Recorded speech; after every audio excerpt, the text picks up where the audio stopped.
Hello everyone, कैसे हैं आप सब। उम्मीद करता हूँ आप सब स्वस्थ होंगे। बच्चों, आज मैं आप सबों के सामने जैक बोर्ड का सेट 2 का प्रश्न उत्तर का सॉल्यूशन लेके आ रहा हूँ। ठीक है, तो आपको मालूम ही होगा कि जैक बोर्ड ने झारखंड में होने वाले मैट्रिक परीक्षाओं के लिए सेट बनाने का प्रयास किया है और वो बना रहा है। ठीक है, और वो आप लोगों के सामने प्रस्तुत किया जा रहा है ऑनलाइन। आप जैक के साइट पर जाके वो क्वेश्चन निकाल सकते हैं। तो अभी तक जैक के द्वारा 3 मॉडल सेट दिए जा चुके हैं, जिसमें से दूसरा का मैं प्रश्न उत्तर दे रहा हूं आपको। आप खुद से भी निकालिए, उसका प्रयास कीजिए।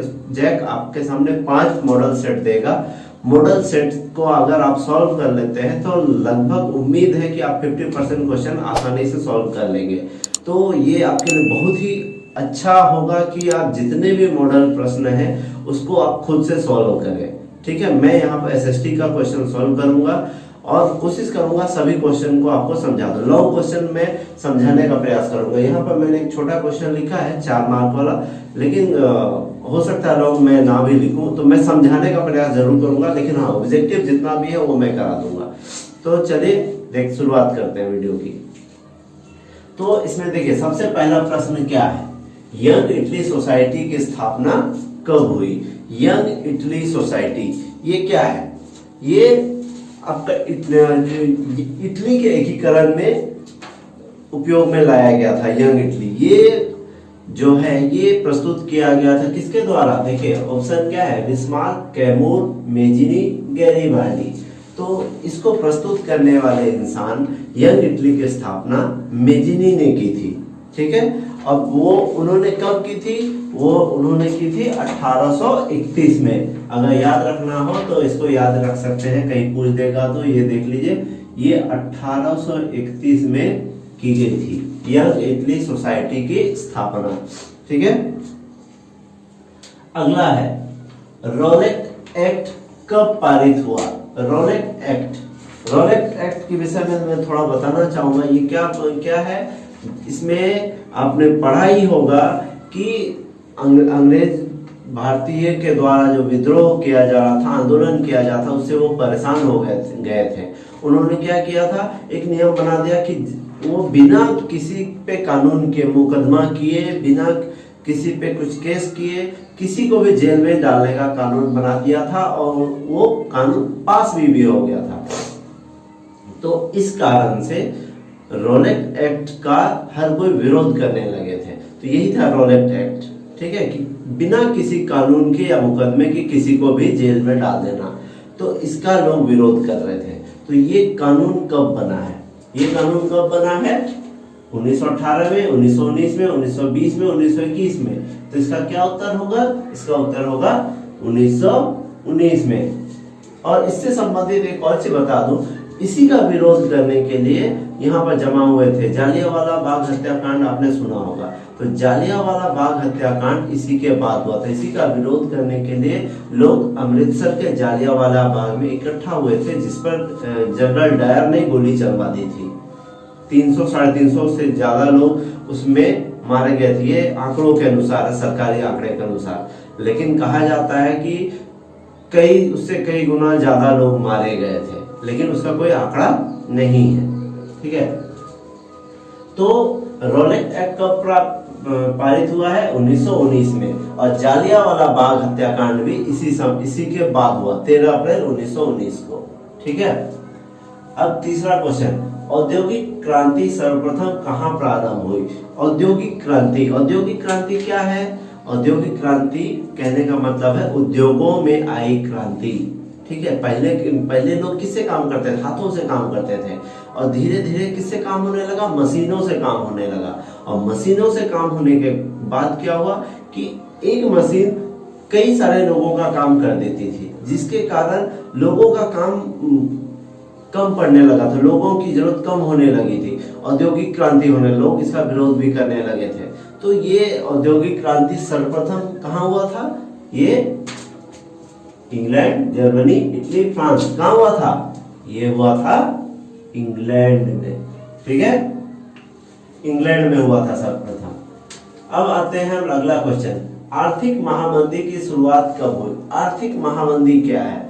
ये अमेरिका में आया था, सर्वप्रथम अमेरिका में आया था, बाजार धड़ल्ले से गिर गया था। ये जो महामंदी के लिए थोड़ा सा बता दूं, महामंदी कहने का मतलब इस समय क्या हुआ था कि उत्पादन, किसी वस्तु का उत्पादन बहुत ज्यादा बढ़ गया था। तो पहले के जो अर्थशास्त्री लोग थे ये गौर नहीं किए कि उन लोगों का सोच था पहले कि पूर्ति जो होती है अपनी मांग खुद उत्पन्न करती है। कहने का मतलब अगर हम सामान बहुत ज्यादा बना देंगे तो बाजार में खुद ब खुद बिक जाएगा, मांग अपने आप उत्पन्न हो जाएगा, लोग उसको खरीदना शुरू कर देंगे। लेकिन ये उनकी गलती थी, उन्होंने बहुत ज्यादा उत्पादन किया लेकिन खरीदे कौन? इतना उत्पादन कर दिया लेकिन खरीदने वाले इंसान नहीं है। ठीक है, तो धीरे धीरे मार्केट जो है वो गिरने लगा क्योंकि उत्पादन हो गया, खरीदने का है नहीं, पैसा सब खत्म हो गया। अब बिक नहीं रहा माल तो फिर मजदूरी, जो लोग काम कर रहे हैं उन लोगों का काम घट गया क्योंकि कंपनी का माल बिक ही नहीं रहा है। इसी कारण मंदी आई और ये महामंदी के रूप में उभरी। तो ये मंदी कब हुई थी? 1932 में, 1929 में, 1933 में या 1936 में? क्या उत्तर होगा सोचिए? ये होगा 1929 में। ठीक है, 1929 में आर्थिक महामंदी आई थी। ठीक है, एक और चीज बता दूं, सूती कपड़ा जो ये औद्योगिक क्रांति जो हुआ था उस सूती कपड़ा के लिए हुआ था, ज्यादातर स्टार्ट जो हुआ था सूती कपड़े के उद्योग से हुआ था। ठीक है, और ये हुआ था 1844 में। औद्योगिक क्रांति कहाँ हुआ था? 1844, इंग्लैंड में जो हुआ ना, ये हुआ 1844, 1844। ठीक है, 1844 में औद्योगिक क्रांति हुआ था, ये भी याद कर लीजिएगा। आर्थिक महामंदी की शुरुआत कब हुई मैंने बता दिया, ये अमेरिका से हुआ था, 1929 ईस्वी से प्रारंभ हुआ था और इसी के बाद सेकेंड वर्ल्ड वॉर भी आया, इसके कुछ समय बाद ही आया था, ये 1939 के बाद से। ठीक है, अब अगला है, महात्मा गांधी कितने सदस्यों के साथ दांडी यात्रा आरंभ किए? दांडी यात्रा ये आप जानते ही होंगे, आप देखे होंगे गांधी जी को लाठी लेके चलते हुए और उनके पीछे कई सारे लोग चल रहे हैं। ये जो आप इमेज कल्पना कर रहे होंगे ये है दांडी यात्रा। तो दांडी यात्रा क्या हुआ था? नमक जो कानून बनाया था कि अंग्रेजों ने कि नमक का दाम बढ़ गया था, तो गांधी जी ने क्या किया कि सभी लोगों को साबरमती से लेकर वो कहाँ गए? दांडी तक पैदल मार्च किए। लगभग 234 किलोमीटर था ये। लगभग 12 मार्च 1930 को 358 किलोमीटर 358 किलोमीटर तक पैदल चले थे। कितना? 358 किलोमीटर, इतना किलोमीटर पैदल चले थे। और इसके साथ कितने लोग थे? 78 लोग थे, 78 लोग। 78 का है ऑप्शन ये वाला, तो 78 ऑप्शन होगा। ठीक है, 78 लोगों को लेकर चलना प्रारंभ किया। इसके बाद तो हर जगह से लोग जुट गए, अब बहुत सारे लोग जुट गए। तो नमक कानून का विरोध करने के लिए गांधी जी दांडी गए और उन्होंने नमक बनाया। ठीक है, नमक बनाया और लोगों को आंदोलन करने को कहा। उनके जो सत्याग्रह में सभी लोग शामिल हुए। ठीक है, तो दांडी की यात्रा कब हुआ है? 1930 में हुआ और 358 किलोमीटर। और नमक कर का विरोध, नमक पर कर लगा दिया गया था, उसका विरोध करने के लिए दांडी यात्रा की गई थी। ठीक है, तो कितने लोग थे यहाँ पर? 78 लोग। अब है इटली का एकीकरण कब हुआ? इटली का एकीकरण क्या होता है? एकीकरण मतलब सबका एक हो जाना। कहने का मतलब एक एग्जांपल दे दूं, जैसे हम लोग इंडिया में रहते हैं। ठीक है, इंडिया में कितने राज्य हैं? अभी 28 राज्य हैं। पहले 29 था, एक घट गया क्योंकि जम्मू कश्मीर अब क्या हो गया? यूनियन टेरिटरी बन गया, केंद्र शासित प्रदेश बन गया, तो इसलिए अभी 28 राज्य हैं।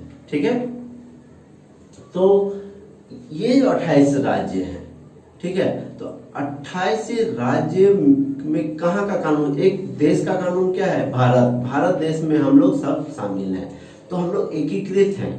तो उसी प्रकार इटली में भी कई सारे राज्य थे, उनको एक करने का काम एकीकरण में हुआ। वहां पर सभी जगह एक ही कानून चलेगा, ठीक है।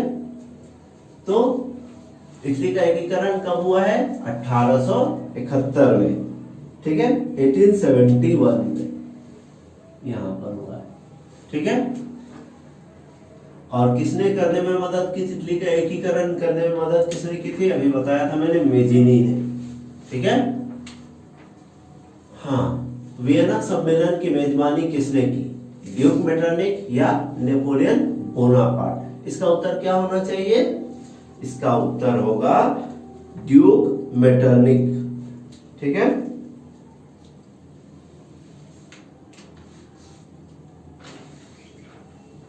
ड्यूक मेटरनिख, इसका उत्तर है वियना सम्मेलन की मेजबानी किसने की थी? ड्यूक मेटरनिख ने, ठीक है।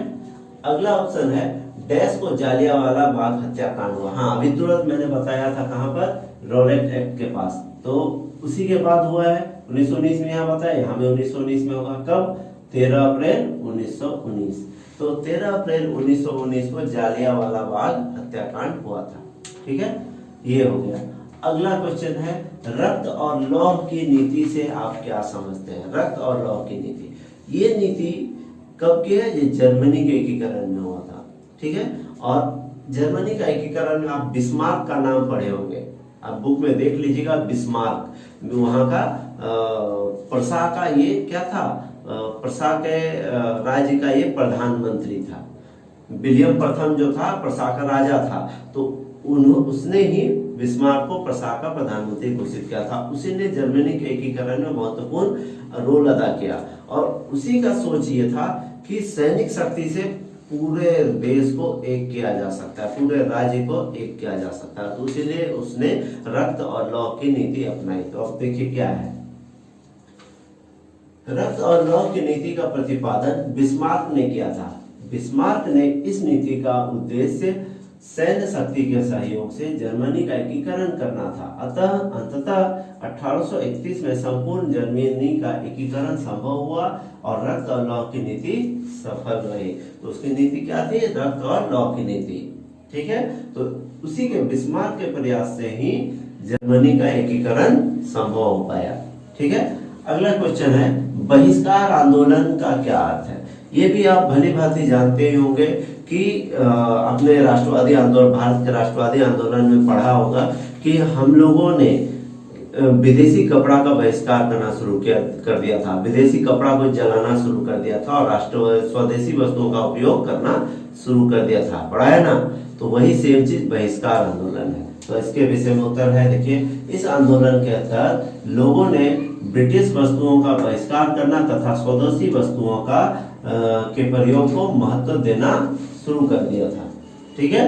तो ये हो गया बहिष्कार आंदोलन। तो ये 2 मार्क का है, तो 2 मार्क में इतना ही लिखना है, ज्यादा लिखने की जरूरत नहीं है। ज्यादा लिखेंगे तो ज्यादा नंबर नहीं मिल जाएगा, जितना पूछा जाता है उतना ही जवाब देना है। और क्वेश्चन कितने मार्क्स का है उस पर भी आधारित होता है कि आप कितना लिखेंगे, ठीक है। 2 मार्क्स का है तो आपको 1-2-3 लाइन में लिख देना है, काफी है उत्तर। 40 मार्क्स लिखा भी होता है, 40 अंकों में उत्तर, 40 शब्दों में उत्तर दें, ठीक है। तो 40 शब्द यहाँ पर आराम से हो जाता है, ठीक है। तो ज्यादा लिखने की जरूरत नहीं है, 2 मार्क्स इतना लिखिए आप, काफी है। हाँ, 4 मार्क्स में कम से कम 4 पॉइंट देने की आप कोशिश कीजिए, ठीक है। या फिर पॉइंट्स नहीं दे पाते हैं तो भी कुछ तो बड़ा वो लिखना होगा, 50 से 100 शब्दों में मान के चलिए उतना लिखना होगा, ठीक है। अब देखिए राष्ट्रवादी, अगला क्वेश्चन है राष्ट्रवादी संघर्षों में महिलाओं की भूमिका। राष्ट्रवादी संघर्ष जो हुए उसमें महिलाओं की क्या भूमिका थी, ये प्रश्न पूछा है। तो इसका उत्तर देखिए, मैंने कोशिश किया है कि आपको ठीक से बता पाऊं और इसको मैंने बहुत सारी जगहों से मिलाकर खोजा है और पुस्तक में मिलाया है, जहां से संभव हो पाया है मैंने लिखने का प्रयास किया है ताकि आपको अच्छे ढंग से समझ में आए और आप लिख भी पाए। तो इसका उत्तर क्या है, देखिए, राष्ट्रवादी संघर्षों में महिलाओं की भूमिका। पहला पॉइंट लिखा है राष्ट्रवादी संघर्ष में सारे संसार महिलाओं ने महत्वपूर्ण भूमिका अदा की। इसके बावजूद उदारवादी आंदोलन के अंदर महिलाओं को राजनीतिक अधिकार देने का मुद्दा विवादास्पद था। महिलाओं को राजनीतिक अधिकार नहीं प्राप्त थे, इसके लिए महिलाओं ने कई सारे संघर्ष किए। ठीक है, पहला हो गया। दूसरा, महिलाओं ने अपने राजनीतिक संगठन स्थापित किए। महिला क्या किए? अपना अपना राजनीतिक संगठन स्थापित किए उन लोग। ठीक है, उन लोगों ने अपना अखबार भी शुरू किया, न्यूज़पेपर शुरू किया। फिर महिलाओं ने राजनीतिक बैठकों में भाग लेना शुरू किया। महिलाओं ने राजनीतिक बैठकों में भी भाग लेना शुरू किया। ठीक है, अपना योगदान देना शुरू किया महिलाओं ने। और इन सब के परिणाम स्वरूप क्या हुआ कि महिलाओं को सामाजिक, आर्थिक तथा राजनीतिक अधिकारों का मार्ग प्रशस्त हुआ। महिलाओं को ये अधिकार मिल गए। तो ये महिलाओं के प्रयास से ही संभव हो पाया था। ठीक है, तो ये सारे ये उत्तर हैं। और इसके साथ ही मैंने नोट्स बनाया हुआ है। ठीक है, ये नोट्स बनाया हुआ है। इस नोट्स का मैं पीडीएफ बनाकर लिंक में डाल दूंगा। डिस्क्रिप्शन में आप क्लिक करेंगे, वहाँ आपको दिख जाएगा इसका नोट्स। आप उस नोट्स को उतार सकते हैं, ये आपकी काफी मदद करेगा। ठीक है, तो उम्मीद करता हूँ आपको ये वीडियो, ये आंसर पसंद आया होगा, वीडियो भी पसंद आया होगा। अगर पसंद आता है तो लाइक बटन जरूर दबाएं, चैनल को सब्सक्राइब कर लें, ताकि और भी जितने भी मॉडल सेट आएंगे उसका मैं उत्तर दे पाऊँ आपको, जिससे आपको काफी मदद मिल सकती है। धन्यवाद।